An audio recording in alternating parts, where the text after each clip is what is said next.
नमस्कार साथियों, स्वागत है आपका रौनक मैथ क्लासेस में। तो अपना करेंगे सिंप्लेक्स मेथड के अंदर आपने अभी तक सीखा एलएलपी को हल करना होता है। लीनियर प्रोग्रामिंग प्रॉब्लम के अंदर एलएलपी को सिंप्लेक्स मेथड से हल करना, और फिर आपने सीखा बिगम मेथड। तो बिगम मेथड के अंदर ही आपने अभी तक एक नो फिजिबल सोल्यूशन सीखा कि नो फिजिबल सोल्यूशन कब आता है, जब आर्टिफिशियल वेरिएबल बाहर नहीं जाता है टेबल से, तो अपने लिखते हैं वो नो फिजिबल सोल्यूशन है। आज बात करेंगे हम अनबाउंडेड फंक्शन और बात करेंगे टू फेज मेथड की। तो अब बात करते हैं पहले अनबाउंडेड सॉल्यूशन। तो ये जो आपके पास है, मैं एक क्वेश्चन दे रखा है आपको कि मैक्सिमम जेड है आपके पास -2x1 + x2, दो प्रतिबंध दिए गए हैं आपको, और इसमें आपको चेक करना है कि ये अनबाउंडेड सॉल्यूशन है क्या। तो अनबाउंडेड सॉल्यूशन के लिए अपने क्या करते हैं, जैसे अपने पिछली बार टेबल बनाते हैं वैसे टेबल बनाएंगे, लेकिन जो इंटरनिंग वेक्टर का जो कॉलम आएगा आपके पास, जो उसके वेरिएबल होंगे वो इज लेस देन या इक्वल आ जाए, तो अपने बोलेंगे ये अनबाउंडेड सॉल्यूशन है। यानी नेगेटिव वैल्यू दे वो तो अनबाउंडेड सॉल्यूशन होता है, उसका आगे हल नहीं कर पाते अपने। तो देखते हैं अपने कैसे होता है ये। तो सबसे पहले अपने को इसको इंट्रोड्यूस करना पड़ेगा। तो मैं लिखता हूं इंट्रोड्यूस सिलेक्ट वेरिएबल। जो सिलेक्ट वेरिएबल है, इंट्रोड्यूस सिलेक्ट वेरिएबल क्यों है, क्योंकि साइन इज लेस देन है दोनों ही। तो दो सिलेक्ट वेरिएबल ऐड करेंगे अपने, तो इसमें ऐड करते हैं और सबसे पहले लिखते हैं मैक्सिमम जेड। ऑलरेडी आपको मैक्सिमम दिया हुआ है, बनाने की जरूरत नहीं है। तो -2x1 + x2। अब मैं बात करूंगा कि दो आपके पास प्रतिबंध है, तो दो सिलेक्ट वेरिएबल ऐड होंगे इसके अंदर। तो मैं लिख सकता हूं कि x3 और x4, इनके गुणांक 0 है, क्योंकि ऐड करेंगे x3 और x4 को, तो उनके गुणांक क्या है, 0 है। अब बात करता हूं मैं प्रतिबंध की। तो x1 - x2 इस, अब जो है इसके अंदर एक वेरिएबल x3 ऐड हो जाएगा, बराबर आएगा 10। 2x1 - x2 दूसरा प्रतिबंध है, उसमें x4 ऐड करेंगे और बराबर आएगा 40। यानी 4 वेरिएबल हो गए, तो x1 x2 x3 और x4 ये आएंगे ग्रेटर देन 0। अब बात करते हैं इसकी टेबल बनाते हैं अपने, और टेबल सबसे पहले टेबल में लिखते हैं VB CB XB x1 x2 x3 और x4। x3 और x4 यहाँ पे जो है वो सिलेक्ट वेरिएबल है आपके पास। अब बात करते हैं अपने कि x1 के ऊपर क्या आएगा, CJ की जो वैल्यू निकालते हैं, x1 का गुणांक -2 1 0 और 0। अब बात करता हूं मैं प्रतिबंध की। दो प्रतिबंध दिए गए हैं, तो सबसे पहले VB देखते हैं आपके पास क्या आएगा। जो आपने सेलेक्ट वेरिएबल ऐड किए, यानी एक तो x3 ऐड किया और x4 ऐड किया। अब x3 के ऊपर कितना है, इसका 0 और 0, तो यहाँ 0 आएगा, यहाँ 0 आएगा आपके पास। अब बात करते हैं पहला प्रतिबंध है, उसका जो b की वैल्यू है वो है 10, और जो नीचे वाला प्रतिबंध है उसमें b की वैल्यू है 40। अब आपके x1 का गुणांक 1, x2 का गुणांक -1, x3 का गुणांक 1, x4 का गुणांक 0। नीचे वाले में बात करें तो 2, फिर -1, फिर x3 का गुणांक 0 और 1। अब वैल्यू निकालेंगे zj - cj की। तो सबसे पहले देखते हैं, जब सिलेक्ट वेरिएबल आपने ऐड किया तो x3 और x4 में इकाई मैट्रिक्स बन रही है। इसका मतलब आपको तो इकाई मैट्रिक्स चाहिए, तभी आपके पास ये सॉल्यूशन सही होगा। अब अगर इसमें आपके पास इकाई मैट्रिक्स नहीं बनती होती, तब अपने आर्टिफिशियल वेरिएबल यूज करते हैं इसके अंदर। तो यहाँ तो ऑलरेडी बन रही है इकाई मैट्रिक्स, इसका मतलब आर्टिफिशियल वेरिएबल यूज नहीं करेंगे। आपको निकालना है अनबाउंडेड सॉल्यूशन, आपको वेरीफाई करना है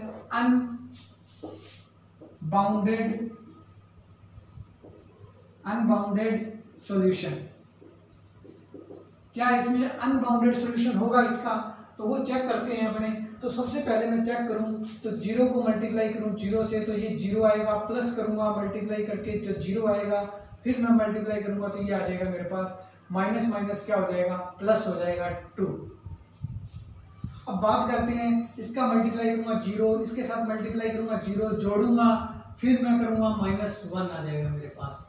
फिर इसका मल्टीप्लाई करूंगा 0, इसका मल्टीप्लाई करूंगा 0, फिर 0, तो ये 0 आ जाएगा आपके पास। इसका मल्टीप्लाई किया 0, इसका मल्टीप्लाई किया 0, तो इस प्रकार मेरे पास ये वैल्यू आएगी। और जब वैल्यू आएगी आपके पास, अब इसमें देखते हैं अपने जो मिनिमम वैल्यू है वो ये है आपके पास। तो इंटरनिंग जो वेक्टर होगा आपके पास वो होगा x2, इंटरनिंग वेक्टर x2 होगा। अब आपको नहीं पता इंटर तो ये करेगा, लेकिन x3 या x4 में से कौन सा बाहर जाएगा उसके लिए निकालते हैं मिनिमम रेशो। जो मिनिमम रेशो निकलता है वो xb अपॉन में xi निकलता है। तो xb कितना है आपके पास 10 है, और अपने देखेंगे -1 है, तो ये जो वैल्यू आएगी वो माइनस आए, नेगेटिव आएगी, नेगेटिव आ गई इसकी वैल्यू। ये भी वैल्यू क्या आएगी xb अपॉन में करेंगे तो ये भी आएगी आपके पास 40/-1, ये भी नेगेटिव आएगी। यानी दोनों वैल्यू नेगेटिव आ गई, तो अपने नहीं कह सकते कि यहाँ से आउटगोइंग x3 होगा या x4 होगा, अपने को नहीं पता। क्यों नहीं पता? क्योंकि दोनों वैल्यू नेगेटिव है। यहाँ पे मिनिमम वैल्यू देखते हैं, नेगेटिव को काउंट नहीं करते हैं, इन्फिनिटी को काउंट नहीं करते हैं। और अब आपको क्या करना है इन दोनों में से, तो इसका मतलब ये है अनबाउंडेड सॉल्यूशन है ये। तो अपने लिख सकते हैं कि ऑल इंटरनिंग वेक्टर x2, जो इंटरनिंग वेक्टर है आपके पास x2, वो क्या होगा आपके पास, क्या आ रहा है, वो इज लेस देन 0 आ रहा है। मतलब नेगेटिव आ रही है, दोनों वैल्यू नेगेटिव आ रही है, इसका मतलब वो क्या है, अनबाउंडेड सॉल्यूशन है। यानी कोई पॉजिटिव वैल्यू आनी चाहिए थी तो बाउंडेड सॉल्यूशन होता। तो लिख सकते हैं all entering vector x2 is 0 then unbounded solution. क्योंकि इंटरनिंग वेक्टर का जो कॉलम है आपके पास वो नेगेटिव आ रहा है, यानी x2 जो है वो -1 आ रहा है, यहाँ भी -1 आ रहा है, यानी 0 से छोटा आ रहा है। इसको मतलब क्या है, अनबाउंडेड सॉल्यूशन है। अपने नहीं पता कर सकते कि x3 बाहर जाएगा या x4 बाहर जाएगा। तो इस प्रकार ये आपने क्वेश्चन किया, ये था अनबाउंडेड सॉल्यूशन। अगर आपको फाइंड करना हो तो क्या होता है अनबाउंडेड सॉल्यूशन के बारे में मैंने बताया आपको। और इससे जो लास्ट वीडियो आपने किया था उसमें था आपके पास नो फिजिबल सॉल्यूशन। फिजिबल के अंदर तो आर्टिफिशियल वेरिएबल को बाहर करना होता है, अगर वो बाहर नहीं जाता है या नॉन जीरो रहता है तो अपने बोलते हैं वो नो फिजिबल सॉल्यूशन है, उसका कोई फिजिबल सॉल्यूशन नहीं है। और अनबाउंडेड की बात करता है तो इसके अंदर दोनों वैल्यू अगर नेगेटिव आ जाती है, यानी ये कॉलम जो है इन दोनों कॉलम में नेगेटिव आ गया, इसका मतलब क्या है कि जो वैल्यू है इंटरनिंग वेक्टर के अंदर वो 0 से क्या है, छोटी है या इक्वल है। तो अपने क्या लिखेंगे, ये अनबाउंडेड सॉल्यूशन है। इसका आगे सॉल्यूशन नहीं हो सकता। अगर ये पॉजिटिव है, एक आधी वैल्यू आती तो ये नेगेटिव है, इससे आगे एक टेबल और बन जाती तो इसका बाउंडेड सॉल्यूशन हो जाता। तो कहने का मीन्स यही है कि ये अनबाउंडेड सॉल्यूशन है।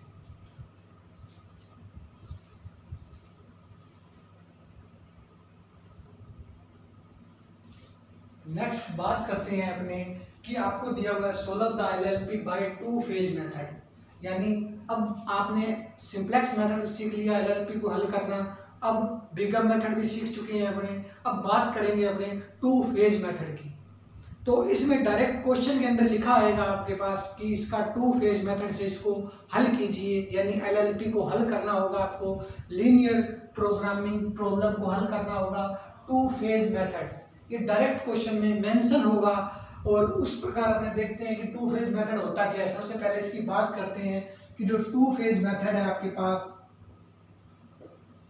टू फेज मेथड, इसमें आपको वर्किंग मेथड क्या रहेगा इसके अंदर। तो सबसे पहले आपको जो कंडीशन है वो मैक्सिमम के अंदर बनानी पड़ेगी। अगर मिनिमम है तो उसको बनाना पड़ेगा जेड को मैक्सिमम, जेड डैश लिख सकते हैं, इसको मैक्सिमम बनाना पड़ेगा। पहली कंडीशन तो ये है। दूसरी कंडीशन जो आपके पास है, जो आप मैक्सिमम जो जेड होगा आपके पास उसमें अपने क्या यूज करेंगे, एक तो मूल चर होता है इसके अंदर, मूल चर को यूज करेंगे 0, और जो कृत्रिम चर होते हैं आपके पास यानी आर्टिफिशियल वेरिएबल होता है उसको लिखेंगे -1। चाहे 2 है तो 2 यूज करेंगे, 3 है तो 3 यूज करेंगे। जितने प्रतिबंध होंगे उतने कृत्रिम चर यूज होते हैं। कृत्रिम चर मतलब होता है आर्टिफिशियल वेरिएबल। तो आर्टिफिशियल वेरिएबल में माइनस यूज करेंगे। मूल चर जो होंगे वो फेज फर्स्ट के लिए है। ये अगर फेज फर्स्ट के लिए ये रूल है कि मूल चर 0 लेंगे, कृत्रिम चर 1 लेंगे। अब तीसरी जो बात है इसके अंदर वो है अगर आपके पास मैक्सिमम जेड जो है वो छोटा हो जाए, पहली संभावना ये बन सकती है। दूसरी संभावना बन सकती है कि मैक्सिमम जेड बराबर 0 हो जाए, आपके पास मैक्सिमम जेड 0 हो जाए, या फिर कृत्रिम चर 0 हो जाए आपके पास। मैक्सिमम जेड या कृत्रिम चर जो है यानी आर्टिफिशियल वेरिएबल 0 हो जाए। और थर्ड जो है आपके पास ये संभावना भी हो सकती है कि मैक्सिमम जेड जो है वो बराबर 0 के हो जाए। इन तीनों में से एक संभावना बनेगी आपके पास, कन्फर्म बनेगी। तो इनको हल करेंगे अपने टू फेज मेथड को। तो सबसे पहले जो मिनिमम है उसको मैक्सिमम में चेंज करना पड़ेगा आपको फेज फर्स्ट के लिए। फिर मैक्सिमम जेड के अंदर मूल चर अपने 0 लेंगे। अब मूल चर की बात करें तो ये जो x1 के साथ है ये मूल चर है 1 1 आना चाहिए, लेकिन 1 1 नहीं लेंगे। यहाँ पे मूल चर 0 ही लिया जाएगा। और आर्टिफिशियल वेरिएबल -1 लेंगे। आप इससे जो पहले क्वेश्चन किए थे आपने लास्ट वीडियो के अंदर, वहां आर्टिफिशियल वेरिएबल -m लेते थे। तो -m क्यों लेते थे? क्योंकि वो बिग M मेथड होता था। बिग M मेथड होता था, उसके लिए m यूज करते थे वहां पे। और यहाँ पे ये अपने कृत्रिम चर है वो आपको -1 ही लेना है। अब बात करते हैं ये 3 संभावनाएं बनती है। तो देखते हैं पहली संभावना है मैक्सिमम जेड 0 होगा आपके पास। दूसरे मैक्सिमम जेड बराबर 0 हो सकता है, या आर्टिफिशियल वेरिएबल या कृत्रिम चर बराबर 0 होगा, मैक्सिमम जेड बराबर 0 हो सकता है।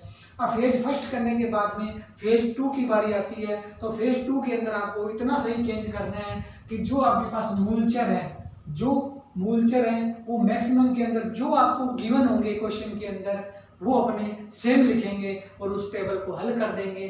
तो आपके पास इसका सॉल्यूशन आ जाएगा कि मैक्सिमम में वैल्यू क्या आएगी और मिनिमम में वैल्यू क्या आएगी। तो अपने देखते हैं। तो इसका स्क्रीनशॉट ले सकते हो आप।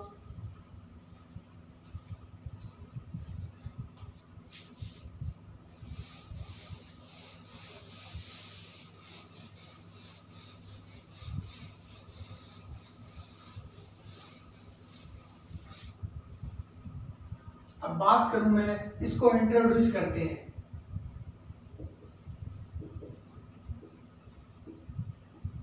इंट्रोड्यूस करें तो सबसे पहले ये मिनिमम है तो इसको मैं मैक्सिमम बना देता हूं। मैक्सिमम जेड डैश लिखा जा सकता है। अगर मैं इसको मैक्सिमम बनाऊंगा तो इसको माइनस से मल्टीप्लाई करना पड़ेगा, तो -x2।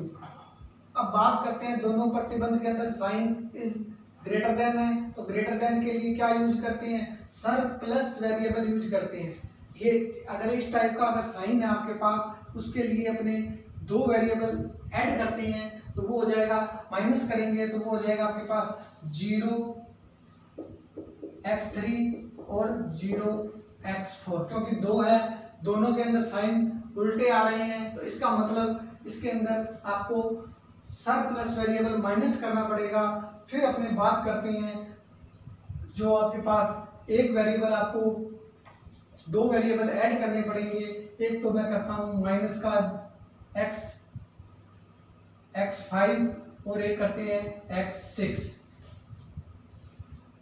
हम बात करते हैं प्रतिबंध की, तो 2x1 प्लस x2 माइनस हो जाएगा x3 प्लस का x4। ये जो आर्टिफिशियल वेरिएबल है, सॉरी x3, उसके बाद में आपने किया x5 प्लस का बराबर आएगा 4। दूसरे में देखें तो x1 plus 7x2 minus x4 यहाँ आएगा प्लस x का 6 बराबर आएगा 7।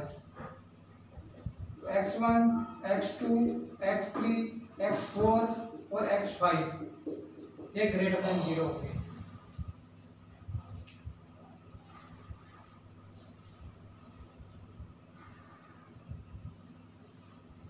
अब बात करते हैं अपने कि आपको यहाँ x3 और x4 दिखा, वो तो है आपके पास सर प्लस वेरिएबल, जो आपने x5 और x6 लिया वो है आर्टिफिशियल वेरिएबल यानी कृत्रिम चर। अब इसकी बनाएंगे अपने टेबल फर्स्ट बनाएंगे तो पहले लिखेंगे फेज फर्स्ट, यानी फेज फर्स्ट के लिए लिखते हैं अपने कि 2 फेज मेथड है ये, तो पहले लगेगा फेज फर्स्ट और फिर होगा फेज 2। तो देखते हैं अपने कि VB, CB, XB, X1, X2, X3, X4, X5 और X6।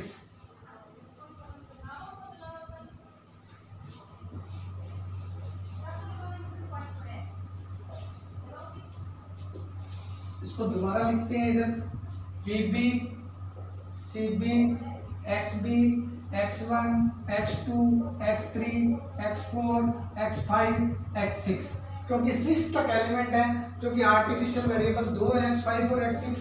2 आपने सर प्लस वेरिएबल माइनस किए। अब देखो ये इकाई मैट्रिक्स यहाँ पे बन रही है, तो इसका मतलब आप सही हो। तो VB लिखेंगे सबसे पहले तो X5 और X6,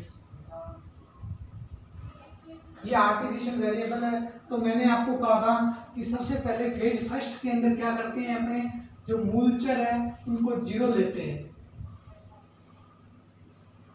और ये जो कृत्रिम चर हैं दोनों इनको लेंगे आप -1 और -1। तो इतना काम करते हैं अपने कि मूल चर जो लिए आपने वो 0 0 लिए, क्योंकि x जो है आपके पास ये मूल चर है, ये भी मूल चर है, तो दोनों को आपने क्या ले लिया, 0 0 लिया। उसके बाद में x3 तो आपने सर प्लस वेरिएबल जोड़ा ही था, उसका तो मूल चर 0 0 है ही, तो वो तो 0 है। आर्टिफिशियल वेरिएबल हमेशा ही फेज फर्स्ट के अंदर माइनस लेते हैं, -m नहीं लेना है, -m नहीं लेना है, क्योंकि वो तो अपने बिगम मेथड में लेते हैं -m आर्टिफिशियल वेरिएबल के रूप में। x5 के बराबर आएगा -1, क्योंकि इसके ऊपर गुणांक -1 है, इसका x6 का गुणांक -1 है। xb की वैल्यू देखें तो x जो b की वैल्यू है, एक की तो वैल्यू है 4 और एक वैल्यू है 7। अब प्रतिबल देखें तो इसका जो गुणांक लिखेंगे, x1 का गुणांक 2, x2 का 1, x3 का -1, x4 का 0 आएगा, x5 का 1 आएगा, x6 इसमें है नहीं तो 0 आएगा। x1 का गुणांक 1, x2 का गुणांक 7, x3 का गुणांक 0, x4 का गुणांक -1, x6 का गुणांक, x5 का गुणांक 0, x6 का गुणांक 1। अब बात करें Zj माइनस Cj की, तो Zj माइनस Cj निकालें इसका, तो वो कैसे निकलता है वो देखते हैं अपने कि सबसे पहले इसको इसके साथ मल्टीप्लाई करेंगे तो -2 आएगा आपके पास, फिर इसके साथ मल्टीप्लाई करेंगे तो ये आ जाएगा आपके पास -1, माइनस के कितने हो जाएंगे ये 3, इसका करें तो -1, फिर इसका करें तो माइनस के 7 तो -8, इसका इसके साथ करें तो +1, इसका करें 0 तो ये +1 आ जाएगा यहाँ पे, इसका करें 0, इसके साथ करें तो +1, इसका इसके साथ करें तो -1, फिर इसका इसके साथ करें तो 0, फिर +1 करेंगे तो ये भी 0, फिर इसके साथ करें मल्टीप्लाई तो ये हो जाएगा 0, इसके साथ करेंगे तो ये हो जाएगा -1, फिर माइनस होता है, फिर -1 ये भी 0, यानी कहने का मीन्स है कि ये भी 0 आएगा आपके पास। अब आपको देखना है इसमें से सबसे छोटी वैल्यू कौन सी है। छोटी वैल्यू आपके पास ये है -8, सबसे छोटी मिनिमम वैल्यू, तो ये तो हो जाएगा इंटरनिंग वेक्टर, x2।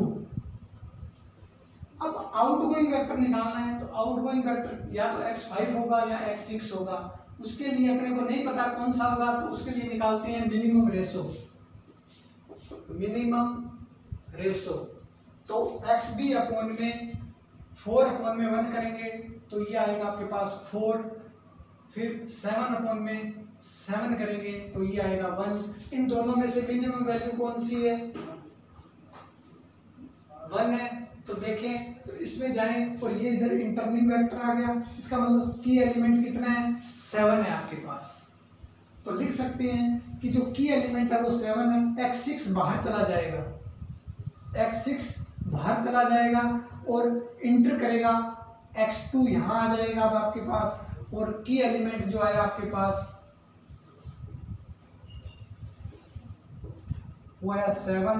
और जो आर्टिफिशियल वेरिएबल है x6 और x5 दोनों ही आर्टिफिशियल वेरिएबल है, तो x6 जो है वो बाहर चला जाएगा, इस टेबल में आगे शो नहीं करेंगे, सिर्फ x5 तक ही टेबल बनाएंगे।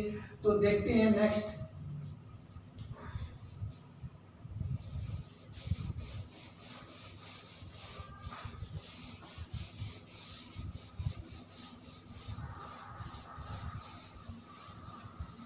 ये तो टेबल फर्स्ट है आपके पास।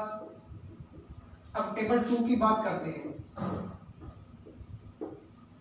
टेबल 2 है, उसके लिए VB, CB, XB, X1, X2, X3, X4, X5, X6 नहीं लिखेंगे क्योंकि 6 तो बाहर चला गया, तो आर्टिफिशियल वेरिएबल है, बाहर कर दिया आपने।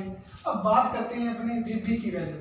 तो x6 बाहर गया तो यहाँ तो आ जाएगा x6 की जगह x2 इंटर करेगा, इंटरनिंग वेक्टर x2 है, और ऊपर x5 का x5 रहेगा, x2 के ऊपर कितना है 0 है, तो इसका जो वेरिएबल है CB की वैल्यू 0, जो x5 है उसकी वैल्यू -1। अब बात करते हैं XB की। सबसे पहले वो रो बनाते हैं जो आपको इसमें की एलिमेंट वाली होती है। तो की एलिमेंट 7 है, तो पूरी रो को 7 से डिवाइड कर देंगे।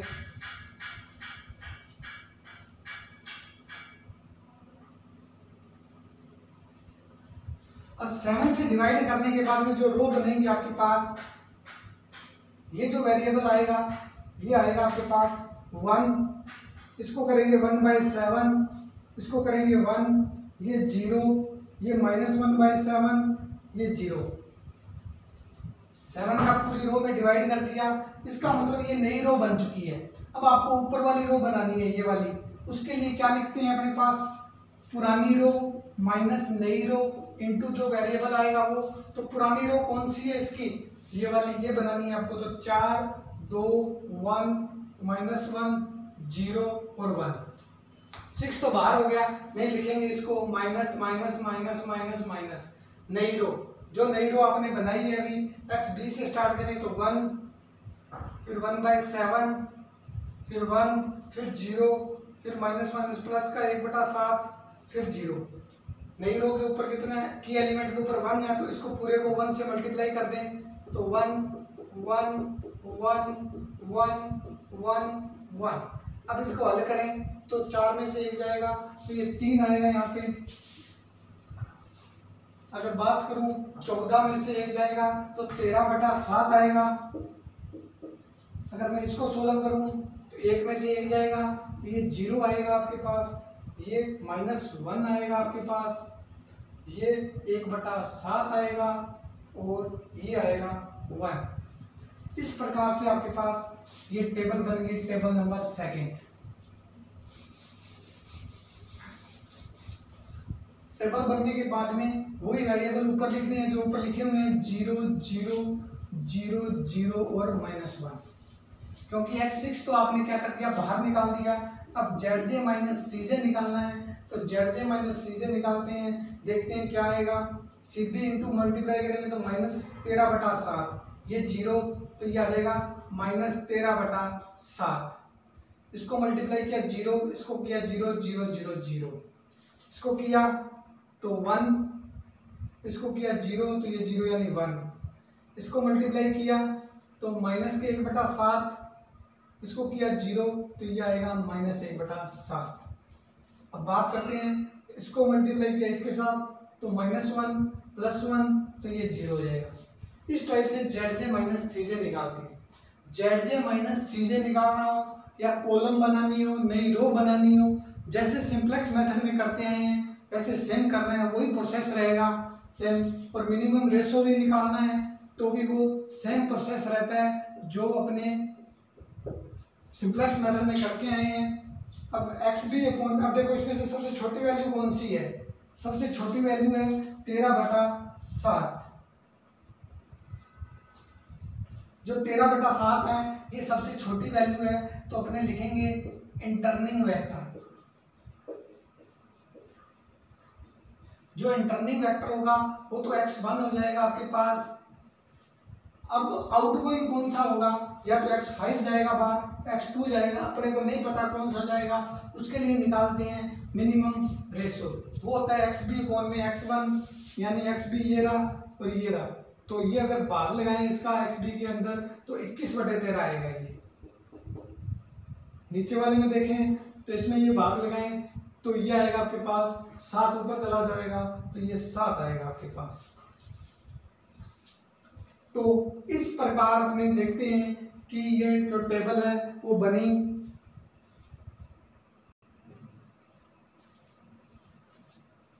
नेक्स्ट देखते हैं अपने कि इन दोनों में से मिनिमम वैल्यू कौन सी आई है आपके पास।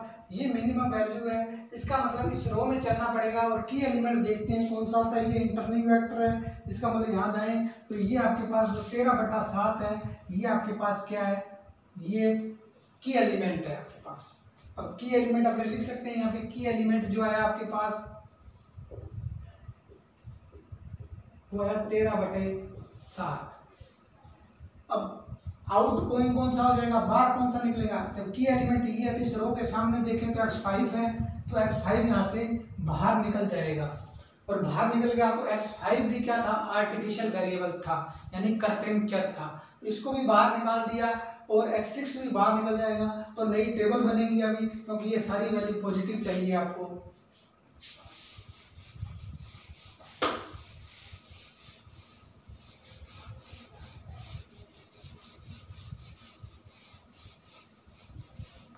अब टेबल बनाता हूं मैं, टेबल नंबर 3।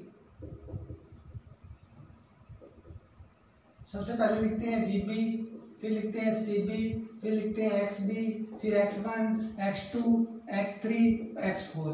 क्योंकि X5 तो बाहर निकल गया, टेबल में शो नहीं करते हैं, आर्टिफिशियल वेरिएबल है, इसलिए इसको टेबल से बाहर रखेंगे। तो अब VB की जगह X5 की जगह इंटर करेगा X1।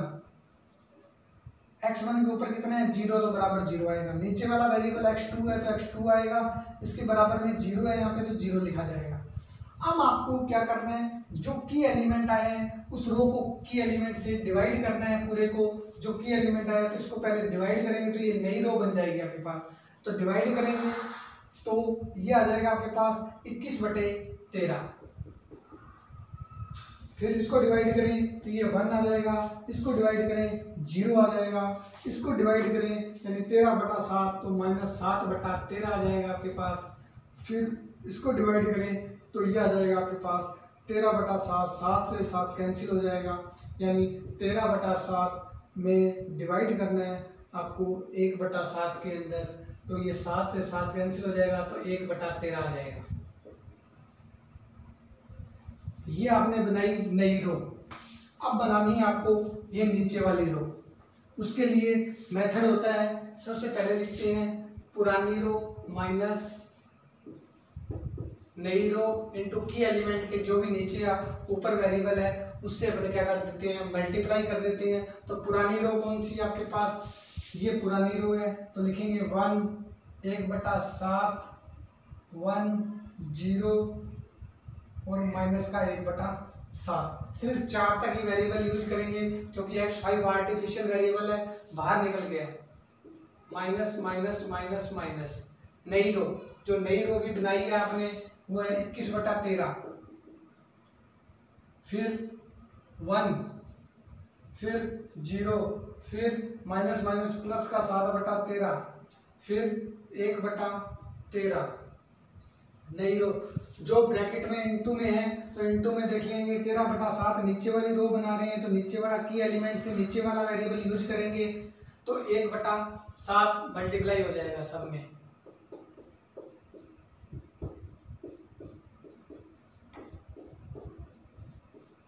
मल्टीप्लाई किया तो इसका जो रिजल्ट आएगा वो देखते हैं क्या आएगा। इसका जो रिजल्ट आएगा आपके पास वो रिजल्ट देखें अपने तो सबसे पहले आपको बात करते हैं उस रिजल्ट के बारे में। तो नेक्स्ट बात करते हैं अपने कि जब इसको सोल्व करें तो ये कितना आएगा, ये 3 चला जाएगा यहाँ से, तो 13 10/13 आएगा इसका। ये जो होगा वो 0 आएगा, इसका रिजल्ट 1 आएगा, इसका रिजल्ट 1/13 आएगा क्योंकि 7 से 7 कैंसिल हो जाएगा। इसका जो रिजल्ट आएगा वो -2/13 आएगा। तो इस प्रकार अपने देखते हैं कि जो इसका जो कॉलम बनेंगे आपके पास वो 10/13, फिर 0, फिर 1, फिर 1/13, फिर -2/13। अब निकालते हैं ZJ माइनस CJ। जो ऊपर वेरिएबल है, ध्यान मूल चर 0 लिया था आपने, ये भी 0, ये भी 0, यानी ये CJ की वैल्यू थी। अब अगर मैं बात करूं CB ZJ माइनस CJ निकालना है तो CB इंटू XI होगा, फिर प्लस करेंगे, फिर माइनस करते हैं ऊपर वाला वेरिएबल। तो ये 0, ये 0, तो 0 में से 0 जाएगा 0, 0, ये 0, माइनस में 0 करेंगे तो 0, ये 0, ये 0, तो ऊपर करेंगे 0, ये 0, ये 0। तो इस प्रकार आपने देखा कि आपके पास जो ZJ माइनस CJ आया आपके पास वो क्या आ गया, 0, 0, 0, 0 आ गया, और जो ऊपर वाली भी वैल्यू है वो भी सेम 0, 0 आ गई आपके पास। तब आपको क्या करना है, इसका मतलब ये है कि आर्टिफिशियल वेरिएबल तो बाहर हो चुके हैं। अब जब भी आपके पास नीचे वाली रो और ऊपर वाली रो 0, 0 आ जाए, इसका मतलब आपको मेथड लगाना है फेज 2। तो अब मेथड लगाएंगे, फेज 2 के बारे में बात करेंगे।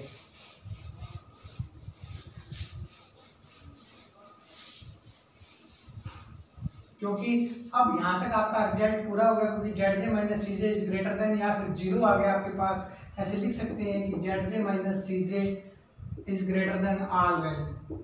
या तो बराबर आनी चाहिए या सारी 0 के बराबर आ गई, ऊपर वाली भी 0 आ गई, इसका मतलब फेज 2 लगेगा। और लिखना है तो आर्टिफिशियल वेरिएबल और आर्टिफिशियल x5 और x6 बार हो चुके हैं आपके पास, तो अपने लिख सकते हैं कि अब इसमें कौन सा वेरिएबल फेज 2 यूज होगा। इसके अंदर फेज फर्स्ट के अंदर आपको वहां तक छोड़ना है जब तक ये वैल्यू सारी 0 ना आ जाए। ये 0 आ गई, ऊपर वाली भी सारी वेरिएबल 0, नीचे वाले भी 0, तब आपको फेज 2 यूज करना है। फेज 2 यूज करने के लिए सबसे पहले आपको जो आपने वेरिएबल यूज किए थे वो आपको सेम वेरिएबल यूज करनी है। जैसे x1 का गुणांक था मैक्सिमम के अंदर -1, x2 का गुणांक था -1, जब आपने इसको इंट्रोड्यूस किया था।